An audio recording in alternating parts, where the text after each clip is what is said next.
Hey guys, I'm Laura, and I'm going to be doing my report on Twitter and breaking news. While Twitter wasn't originally designed specifically for journalists, editors and writers have really taken the social networking website and turned it into a tool to network amongst themselves, find information and sources, and get more hits on their articles. However, despite its popularity, some industry executives find that Twitter often causes more harm than good, especially during breaking news scenarios where information of first-hand accounts are often reported and tweeted out first before anything is officially confirmed. Depending on how you use it, Twitter can either be a tool to launch your career to the next level, or it can end it all at under 140 characters. Journalists really have to treat what they say and read on Twitter with the same ethical guidelines and standards that they would anywhere else. If not, they run the risk of losing all credibility whatsoever. Findings from an Indiana University report suggest that using social media is now part of day-to-day work for journalists. This study found that Twitter is actually the most popular form of social media among journalists, with just over 50% saying they use it regularly. The study also found that just about 80% of journalists check Twitter specifically for breaking news and to stay on top of recent developments. This study follows a more national trend of more and more people, both reporters and citizens alike, using Twitter to get their breaking news in real time or even just to break it themselves. The biggest example of this is Twitter breaking the news about the Boston Marathon bombings 10 minutes before cable news had the story. Likewise, news about Whitney Houston's death, the plane landing in the Hudson River, the 2008 earthquakes in Beijing were all launched on Twitter. Even Newt Gingrich launched his official presidential campaign on Twitter before going to a national news outlet. For better or worse, journalists, politicians, and casual consumers of the news are now breaking it and finding it on Twitter. In August, we really saw this come full force through Ferguson coverage. Hashtag Ferguson was used by Ferguson citizens, the journalists, and those watching from home hundreds of miles away. While this started out as discussion about just a police shooting, it quickly turned into a national conversation about police brutality and racism in America. Videos and photos of the riots were posted on Twitter, and they captivated the nation. Soon, everyone was checking in to see what was really happening in the St. Louis suburb. While Twitter was effective in driving attention to the issue, it was also very effective at muddling the line between rumors and reality.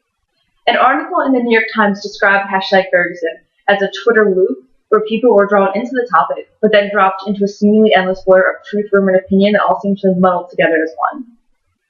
Journalists did their best to correct the false reporting circulating on Twitter. On August 18th, tweets began appearing about how police were arresting people in this white van that was just simply offering rides to protesters. People were tweeting out that the police were just arresting these people who just want to go home for no reason. However, a St. Louis Post-Dispatch reporter was with police at the time and said that 12 passengers in the van were arrested because they found guns and a Molotov cocktail in the truck bed. Likewise, other tweets claimed that protesters were looting a McDonald's for milk after they were sprayed with tear gas. However, a reporter for the Los Angeles Times was there and said those reports were false as well.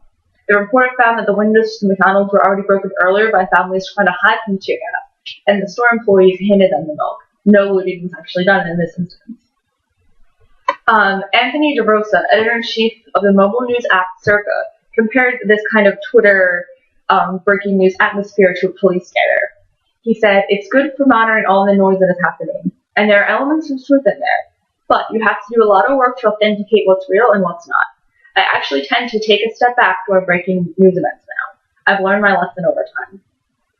DeRosa makes a strong argument about the noise of Twitter and its ability to dilute and spread useful and factual information. In some cases, it's just mild rumor that spreads on Twitter about a celebrity or politician's death that goes viral for a few hours, and then before it gets corrected and everyone kind of forgets about it.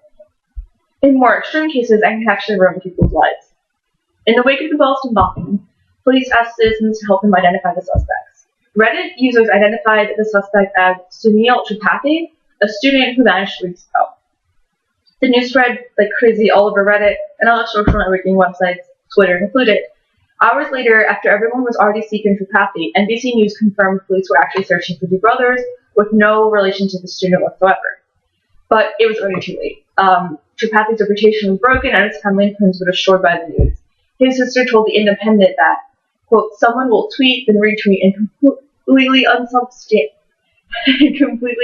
unsubstantiated things can circulate so rapidly and destructively. Those night hours were horrible." While this is definitely an extreme example of social network gone wrong, it highlights the crucial need and importance for journalists to not just be involved in the breaking news Twitter conversation, but to be fact-checking and reporting the correct information.